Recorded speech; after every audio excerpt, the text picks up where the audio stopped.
Perezida Tshisekedi yavuga ngo aratanga ibirombe, mbese ubundi ibirombe ni ibye? Ko igihugu ntabwo ari iki, yahawe ububasha bwo kukiyobora n'abaturage mu gihe runaka, ariko ntabwo yigeze ahabwa ububasha bwo kukigurisha. Rero n'uwaza agendeye ku ijambo nk'iryo ngo aje ngo kwegukana ibirombe ngo yahawe na Tshisekedi, ese ejo Tshisekedi nabaho bizagenda bite? Uwo muntu yaba arinzwe bingana iki? N'inyungu ze zaba zirinzwe bingana iki? Ndibaza rero ko ari ibintu abantu bari bakwiye kwitondera. Buriya ibintu byandikwa mu mbuga nkoranyambaga ibyinshi aba ari ibinyoma, ariko noneho n'ibyaba ari n'ukuri nabyo nibaza yuko biba byanditswe kubera ko abashatse kuko kuri kujya ahagaragara baba bafite impamvu babikoze. Naho ibyo kuvuga yuko ngo intambara ngo yarangizwa n'abanyamerika kuko bahawe amabuye yo muri Kongo, nk'uko nari natangiye mbivuga ndetse n'uko ntahwema kubisubiramo, ntabwo mu bintu bya 23 birwanira amabuye arimo, ibyo barwanira n'uburenganzira bwabo. Uzaza kubarwanya kuko aje gushaka amabuye, byanze bikunze ntabwo azaza afite impamvu iruta uwamuhaye ya mabuye wari usanzwe arwanwa na M23 kandi atarigeze ayitsinda. Rero ni ibintu byenda twabitega iminsi, ariko ntabwo nibaza yuko ari igisubizo ku kibazo gihari, kuko igisubizo cyagombye gutanga ibisubizo ku mpamvu zatumye haba intambara, kuko ntabwo icyatumye haba intambara muri Kongo ari uko Amerika atari yo yacukuraga ibirombe by'amabuye y'agaciro muri Kongo, ntabwo ari uko yenda Ubushinwa bwari bwahawe amabuye menshi kugira ngo nabwo bwubake imihanda na za gari ya moshi n'ibibuga by'indege nk'uko bivugwa muri ayo masezerano. Nibaza rero yuko harimo byinshi icyatumye haba intambara kiracyahari. Igihe cyose kitari cyabonerwa igisubizo, intambara izakomeza. Uburyo yenda izarwanwa naho n'icyerekezo izafata bizaterwa n'uko izaba imeze, ariko ntabwo nibaza yuko guhabwa ibirombe kwa Leta Zunze Ubumwe za Amerika bizarangiza intambara mu burasirazuba bwa Kongo cyangwa muri Kongo muri rusange.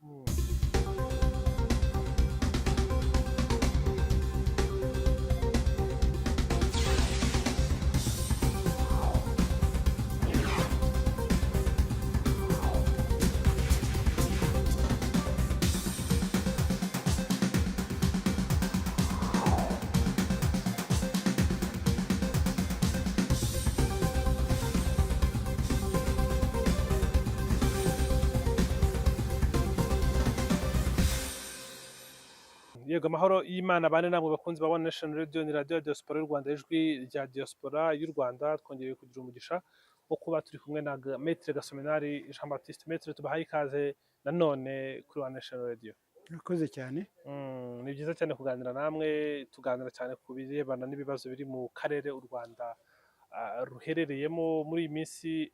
Twajya twumva ibintu byinshi Leta ya Repubulika ya Demokarasi ya Kongo yatangaje, mu bivugaho iki cyane cyane ku byo Minisiteri y'Ubutabera yashyize hanze ejo bundi, gutanga amafaranga miliyoni 5 z'idolari, n'imibare yanjye imeze neza, mu guta muri yombi umuntu uzatanga amakuru azatuma Sultan Makenga atabwa muri yombi, Bertrand Bisimwa na Colonel Nanga, n'abayobozi bakuru mu gisirikare na politike muri M23. Ubundi gutanga amafaranga y'ibihembo ku bantu bari mu gihugu cyawe bagomanywa mbere yo kubyinjiramo neza n'impamvu babikora, ibyo bintu biba bisobanuye iki ku gihugu nyagihugu? Oya, mu by'ukuri icyo bisobanuye cya mbere ni uko abo bantu batari mu gihugu bayobora, kuko aho bari ntabwo Leta ya Kongo ihafite ububasha. Niyo mpamvu bashyizeho impapuro zibafata, ndetse bakaba bashyizeho n'igihembo cy'abantu bashobora gufasha mu kubafata kugira ngo bagihabwe. Nta gitangaza kirimo rero, kuko mbere y'uko batanga kiriya bavuga yuko bazatanga biriya bihembo, icyabanje kwari ukubacira imanza badahari, ukubakatira bakabaha ibihano badahari. Abenshi ngira ngo nako bose uko ari 3 bakatiwe igihano cy'urupfu cyo kwicwa. Rero ndumva impamvu bavuze ngo uzafasha mu kubafata nuko batari ku butaka bwa Repubulika, bari ku butaka bwa Repubulika Iharanira Demokarasi ya Kongo, ariko butagenzurwa na Leta ya Kongo. Niyo mpamvu rero Minisitiri w'Ubutabera yavuze ngo uzatanga amakuru cyangwa uzafasha mu kubafata amushyiriyeho igihembo cya miliyoni 5 z'amadolari. Mm. Ndumva ari ibyo, nta gitangaza kirimo. Nibo bayobozi b'umutwe wa AFC M23 birwanya ubutegetsi bwa leta ya Kongo, Mm. nibo bafashe biriya bice ubu bitakigenzurwa na leta ya Kongo, birimo igice kinini cy'intara ya Kivu y'Amajyaruguru ndetse n'igice kinini cy'intara ya Kivu y'Amajyepfo, harimo n'imirwa mikuru y'izo ntara zombi. Rero birumvikana ni ibikorwa byo kwihimura leta ya Kongo irimo ikora kuri bo, kandi ngira ngo itabikoze nibyo byari kuba ari igitangaza. Ni abagabo bazenguruka tukanababona, tujya tubona Sultan Makenga asura abasirikare ba FARDC bafatiwe ku rugamba, tubona Bertrand Bisimwa na Colonel Nanga bajya muri Bukavu na Goma. Nta gace, ni ibice bigituwe n'abaturage ba Kongo, nubwo yego ari ubutaka butagenzuwe n'igisirikare cya Kongo, ariko bihatuwe n'abaturage ba Kongo. Ntabwo bishyira ubuzima bwabo mu kaga, dore ko no muri Bukavu hari hagabwe ibitero bivugwa ko byari byo kubatwara ubuzima. Ibyo ari byo byose, iyo umuntu murwana aba ari umwanzi wawe. Rero intwaro yose ishoboka wayikoresha mu rwego rwo kugira ngo uce intege umwanzi, nk'uko ngira ngo na Tshisekedi ari Nanga, ari Makenga ndetse na Bertrand Bisimwa, wamubona nawe ngira ngo ntabwo yamubabarira kuko n'umwanzi wabo. Rero abantu barwana kuba bashobora kwifuza ko uwo barwana yafatwa agafungwa ndetse akicwa, njye nibaza ko ari ibintu bisanzwe, nta gitangaza kibirimo rwose. Nta gitangaza kirimo. Ntacyo. Hanyuma ku rugamba rw'amasasu, birasa nkaho leta ya Repubulika ya Demokarasi ya Kongo isa nkaho yatsinzwe n'umutwe wa M23 bambuye ibice, umurwa mukuru wa Kivu y'Epfo na Kivu y'Amajyaruguru biragenzurwa na M23. Ubu Kongo iri mu bikorwa bitandukanye bindi bitari ku masasu, intambara yindi barimo yo kuzenguruka, gusabira ibihano, gusaba ubufasha, gutanga ibirombe muri Leta Zunze Ubumwe za Amerika. Yo murayisesengura gutura urugamba Repubulika ya Demokarasi ya Kongo irurimo ute? Senariyo ishobora gushoboka nkaho tukamu yarwo ni iyihe? Urugamba leta ya Kongo irimo, dukurikije ibyo tubona n'ibyo yo ubwayo itangaza, ivuga yuko ifite ingamba zitandukanye. Hari urugamba rw'itangazamakuru, ari naho bafite abantu benshi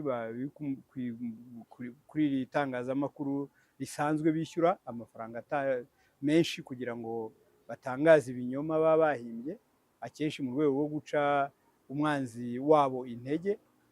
Hari ndetse n'abakuru ku mbuga nkoranyambaga mujya mubibona birirwa bahimba ibinyoma bakirwa babikwirakwiza.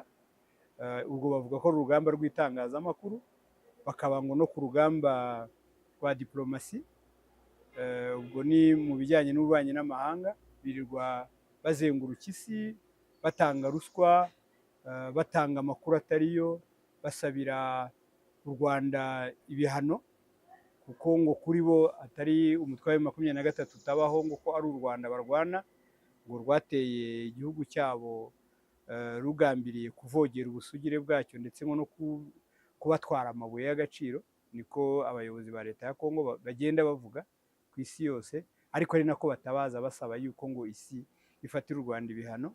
Ngira ngo bamwe mu baguye mu mutego wabo mwarabibonye ko hari ibihugu bimwe na bimwe ndetse n'indi miryango yagiye ifata ibyo bihano.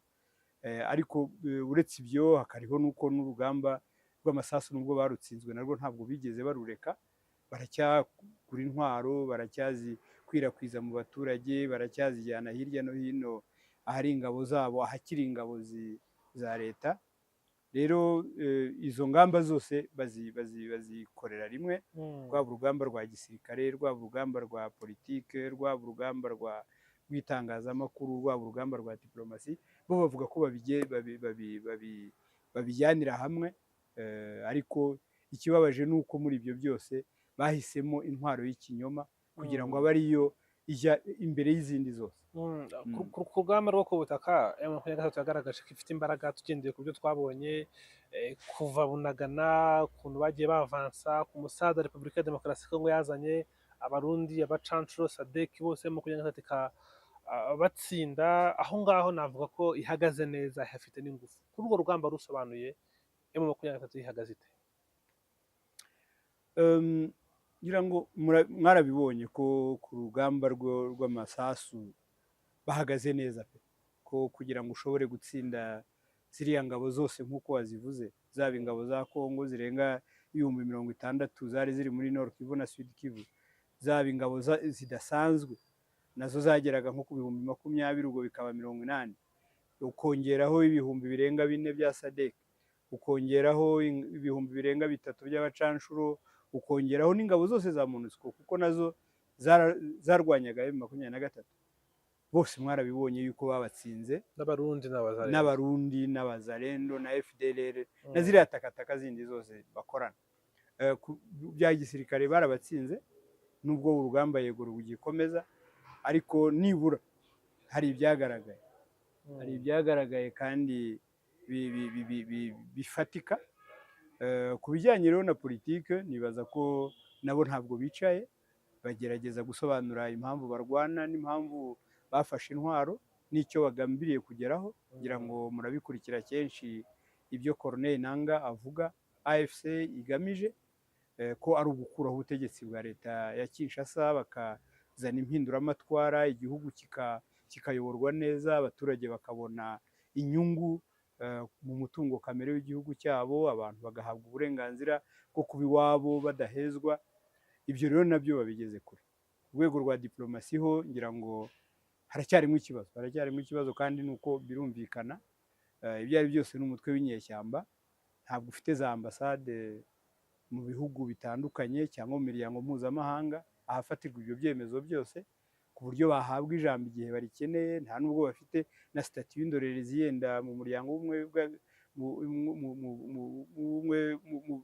w'abibumbye, cyane cyane kuko ibyemezo byinshi ku bijyanye n'ibibazo mpuzamahanga bijyanye n'umutekano n'amahoro ku isi niho bifatirwa. Rero sinumva yuko uretse kuba bashobora kubona ibihugu byakumva ikibazo cyabo bigashobora kugisobanura, ariko ntabwo byoroshye mu by'ukuri gukora diplomasi udafite ambasade, udafite representation muri ibyo bihugu. Ni intambara kimwe n'izindi zose, bisaba uburyo butandukanye, ariko nge nibaza yuko nabo barabizi, ntabwo bicaye, kandi nibaza ko bazagira ibyo babikoraho.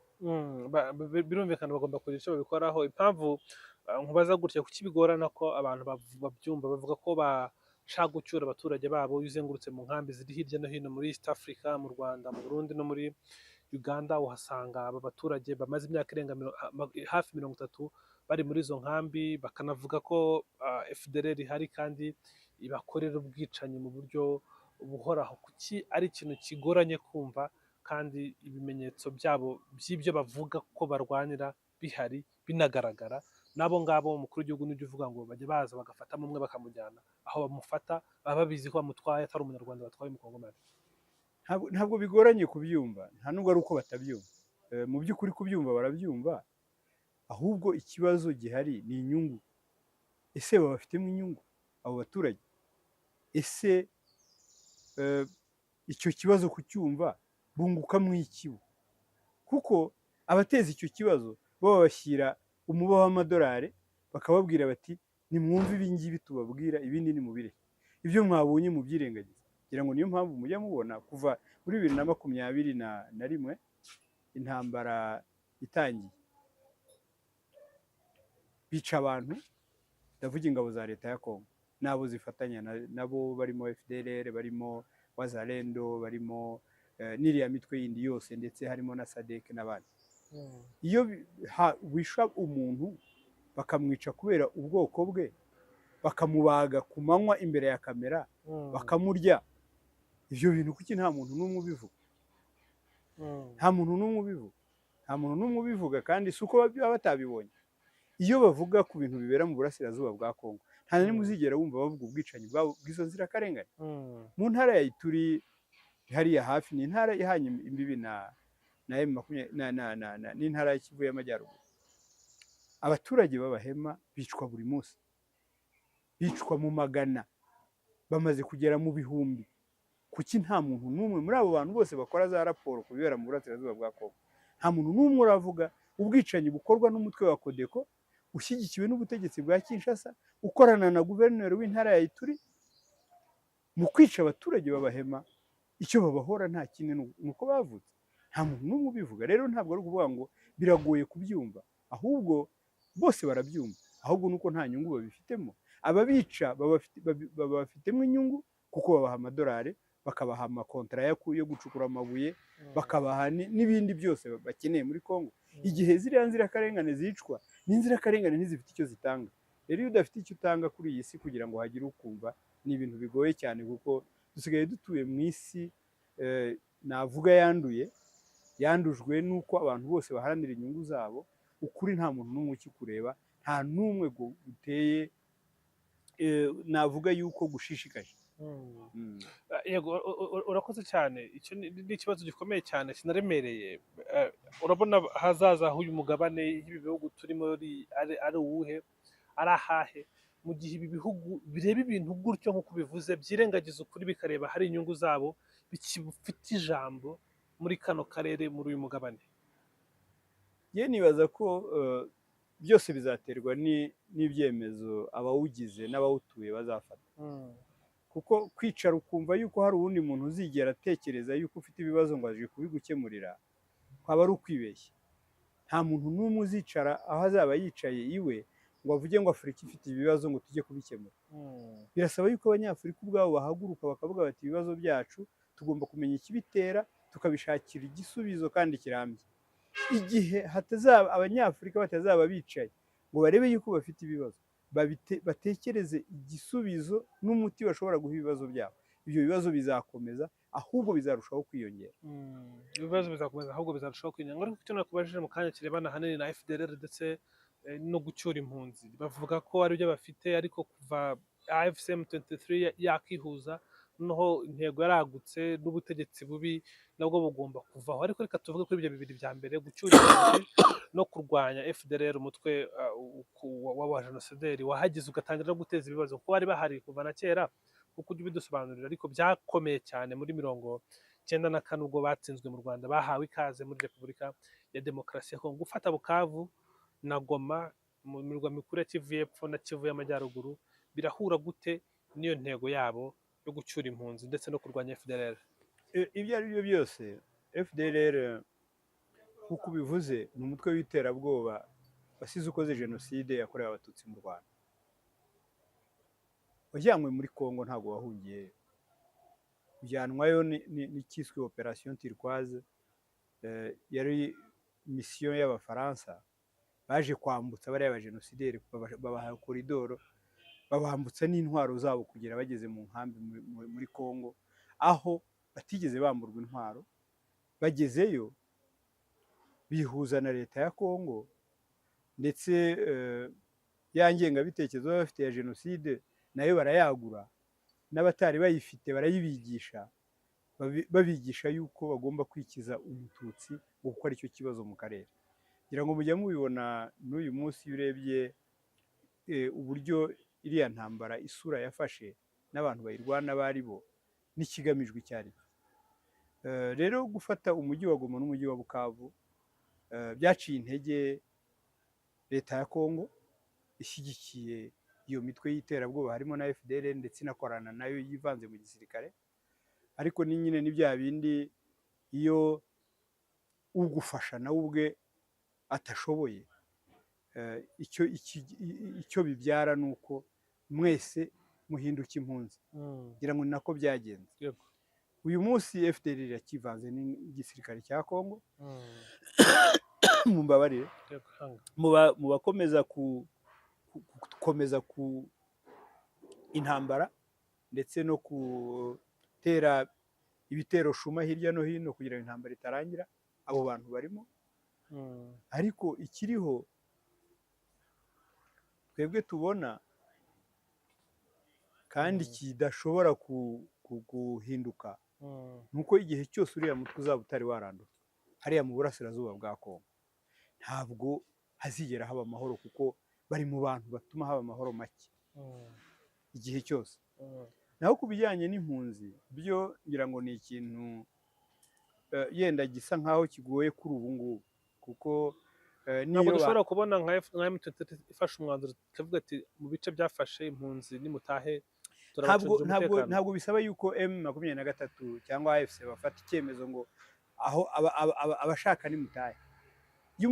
Iyo icyatumye uhunga kitagihari, ntabwo uba ukeneye umuntu uguhamagara ngo noneho taha ngwino, ahubwo umuntu wese wahunze ava iwe ahora abaririza amakuru y'uko hameze. Igihe amenye y'uko hatekanye aragaruka, ntajya akenera umuntu ubanza kumuhamagara. Ngira ngo mwarabibonye igihe u Rwanda rufatwa, ntabwo HCR ntabwo ariyo yacyuye impunzi z'abanyarwanda zari zarahungiye hirya no hino mu karere. Impunzi ubwazo zaricyuye kuko aho zatahaga hari habonetse. Rero umunsi M23 izaba yarangije gufata turiya duce abantu bahunze bavamo, ikaba yamaze kutugaruramo umutekano twatekanye, ntabwo bizategereza yuko HCR ijya gusansibiriza impunzi ngo nizitahe, ahubwo abantu bazatahana mbere yuko n'iyo kampanye yo kubasansibiriza ibaho.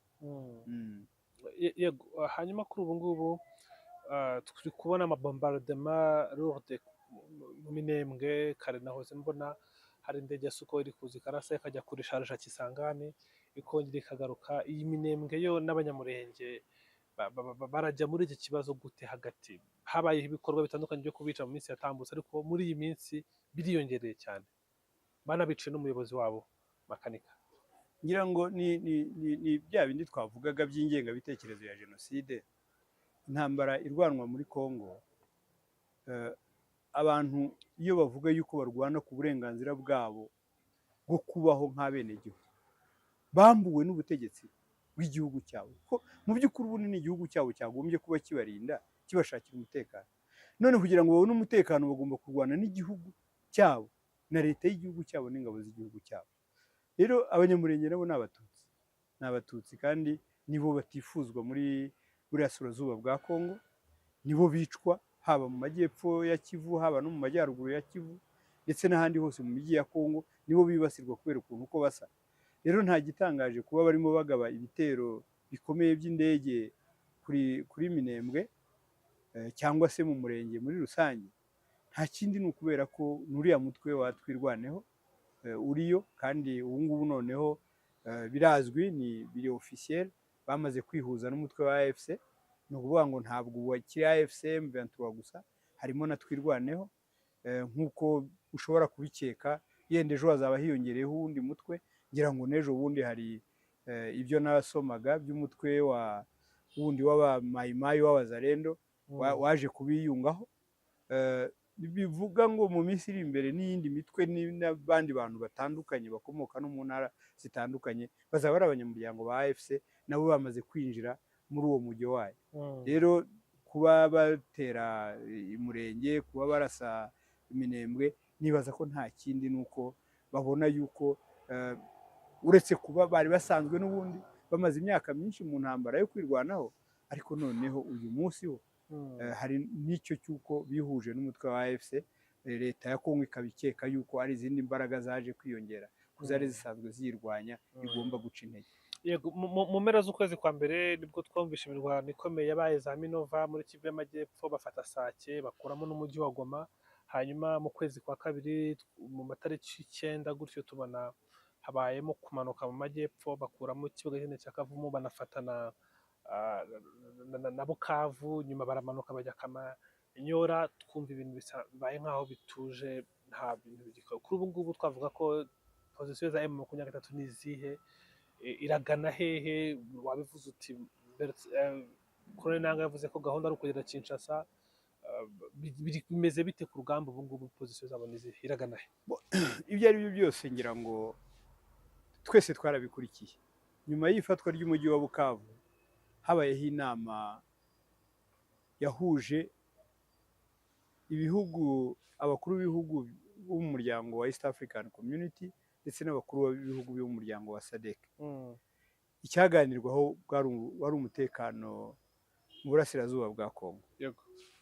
Mu myanzuro yafashwe no mu byasabwe abarwanyi hari uguhagarika imirwano. Ntabwo rero numva yuko abakuru b'ibihugu bari kwicara bagasaba ngo nimuhagarike imirwano, hanyuma abandi mu gitondo ngo babyuke bafata inzira bajya kurasa. kandi bose bemera yuko bashaka guha amahoro ayo mahirwe n'ibiganiro by'amahoro bigahabwa amahirwe bakareba uko barangiza intambara. Njyewe nibaza ko aricyo cya mbere, ni uko hari icyemezo cy'abakuru b'ibihugu cyasabaga guhagarika imirwano. Ikindi basabye ni uko impande zishyamiranye zagombaga kwicara zikaganira, hakabaho imishyikirano.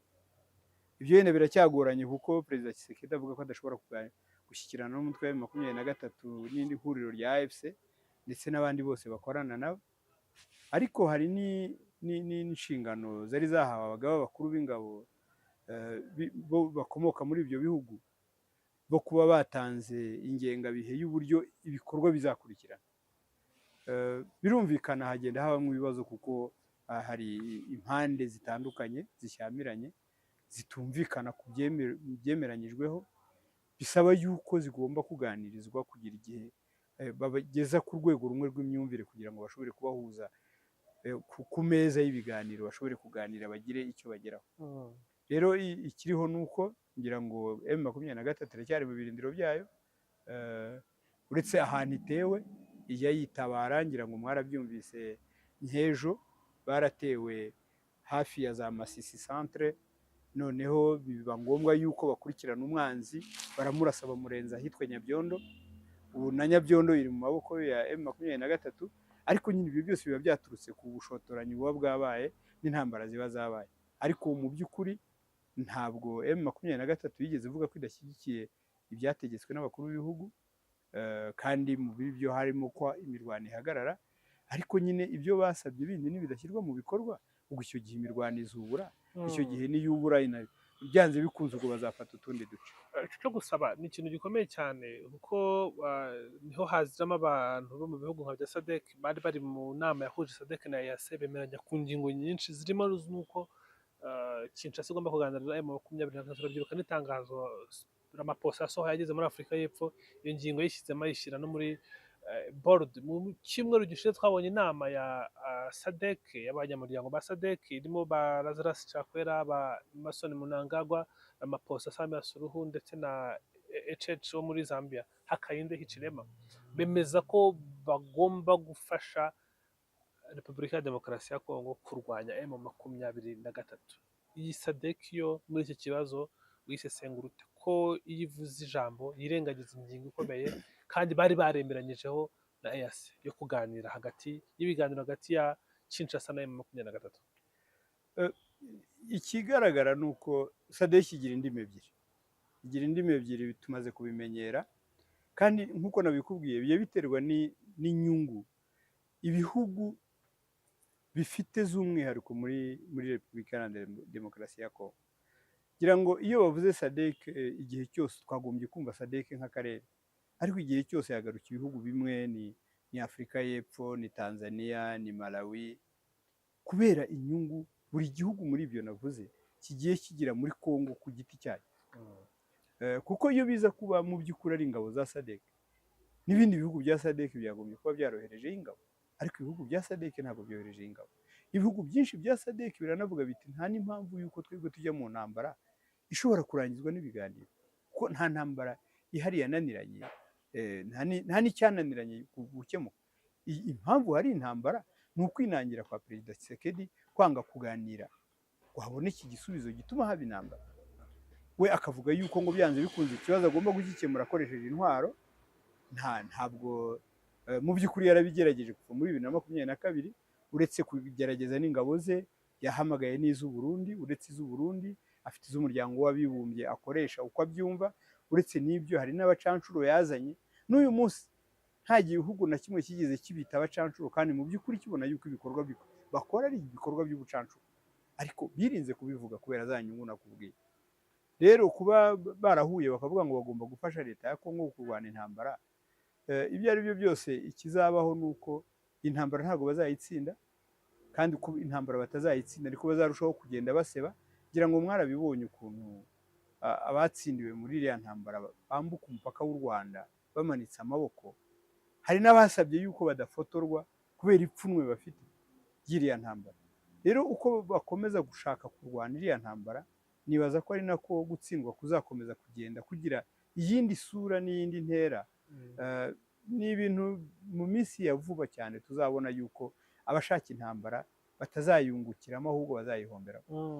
ako bushize muri mu myaka 10 n'ingahe ishize ubwo M23 yafataga ibice muri Repubulika ya Demokarasi ya Kongo igafata n'umujyi wa Goma, habayeho FIBU bitubwira First Intervention Brigade iraza ituma barekura ibice bari bafashe bagakomeza. Uyu mwanzuro n'ubundi ko ibihugu byaje muri FIBU biri muri iyi SADC nshobora kuba tubona nka 2012 2013 yongeye kwisubira, tubonye izindi mbaraga zije gufasha FARDC mu kurwanya M23 ikaba yatsindwa.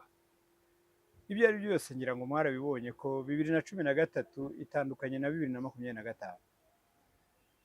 Sinibaza yuko FIB yo muri 2013 yari ifite imbaraga zingana n'izakoreshejwe na leta ya Kongo na leta y'u Burundi n'abacanshuro na FDLR n'abazalendo na SAMIDRC, uretse SAMIDRC ahubwo MONUSCO.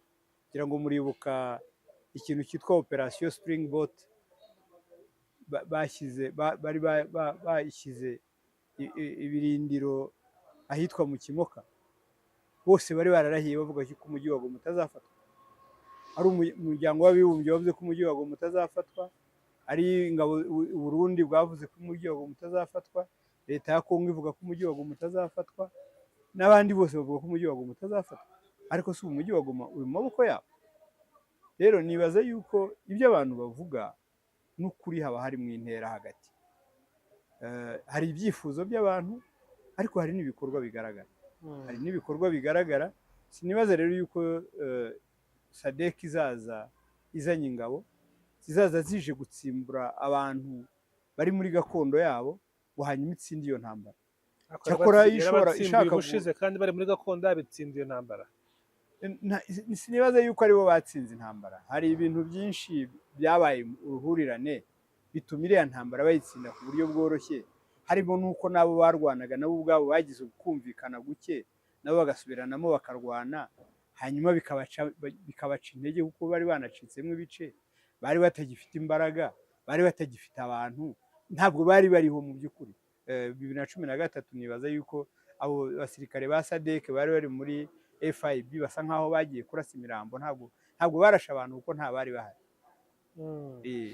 Hanyuma ku masasu nanjye ndacyemeranya nawe bishobora kuza kubagora, ariko 23 irabasha kuhangana nacyo ko kiri guturuka impande zose mu bihugu bikomeye hafi ya byose. Nibaza ko umuntu ajya amenya imbaraga afite iyo ahangana n'izimurusha. Ibyo ari byo byose ntabwo bafite amahitamo uretse kwirwanaho, ibindi byose barabitakaje. Mumbabarire, ndagira ngo mubwire ko kuba hari igitutu kiva hirya no hino ntacyo bihindura ku mpamvu yatumye bafata intwaro ngo barwane, kandi iyo mpamvu yo kwanga yuko bashira iri hejuru y'icyo gitutu. Ni ukuvuga ngo icyo gitutu ngo cyaba cyinshi ntabwo gifite ubukana nk'ubwo gushira kw'abantu. Niyo mpamvu rero uko cyaba kingana kose bazahangana nacyo, ariko yani mahitamo bafite uretse gukomeza kurwana. Hanyuma mu gusoza, ni nk'izihe nama watanga kuri uyu mutwe? Ni ayahe makosa, hari ayo wakomejeho mu kanya, ariko bakwiriye kwirinda ku buryo 2012 na 2013 idasa nka 2025? Icya mbere ni uko bakwirinda ibintu ibyo ari byo byose byabatandukanye, kuko umwanzi iyo akurwanya akoresha imbaraga zose. Kugira ngo mwarabibonye n'abicwa muri Kongo kubera ubwoko bwabo, hari abo leta yigaruriye birirwa bavuga yuko nta kibazo bafite muri Kongo. Ntabwo rero bitangaje kuba n'uyu munsi bashobora kwegera umwe muri abo barwanyi bati turaguha ibi cyangwa twe tukwemereye ko uzabona ibi nudukorera ibi ngibi. ibyo ni ibintu bibaho mu ntambara, ni ibintu ngira ngo bibaho mu bihugu byose, ngira ngo no ku yindi migabane. Ibyo rero ikintu cya mbere ni uko umuntu uwo ari we wese atari ubafasha kwiyubaka ngo bongere babone gakondo yabo, wese bagombye kumwima amatwi. Ikindi ni uko ni ugukomeza bagahatana mu nzira zose, haba ku rwego rwa gisirikare, haba mu rwego rwa politike, nubwo batabumva ariko ntibahweme kumvikanisha ikibazo cyabo, haba mu rwego rwa diplomasi, aho bashobora kugeza ijwi rikahagera, kugeza igihe buriya igihe kijya kiba umuti w'ibibazo byose, byazagera igihe abantu n'abatarashakaga kubyumva babyumva, bakumva yuko barwanira ukuri, kandi igihe cyose urwanira ukuri aratsinda. Urugiye kera ko ruhinyuza intwaro, ubona icyo gihe kizagera abantu bagatangira kumva koze y'aba bantu. Ibyo ari byo byose, yego urugiye kera ruhinyuza intwari, ariko nibaza ko nuko iminsi igera n'intwari iyo zimwe zipfuye havuka izindi. Rero ntabwo nibaza ko kuba iminsi iyo ari yo yose utari wagera ku cyo ugamije, iminsi iyo ari yo yose urugamba rwamara, nibaza ko iyo bamwe bagiye abandi baraza, kandi icy'ingenzi ni uko bose bahuje umugambi kandi bose bagamije kubaka no kwisubiza gakondo yabo bambuwe. Nibaza rero ko ni koze iri noble bagombye guhagararamo kigabo bakayirwana, kandi iyo urwanira ukuri byanze bikunze uratsinda.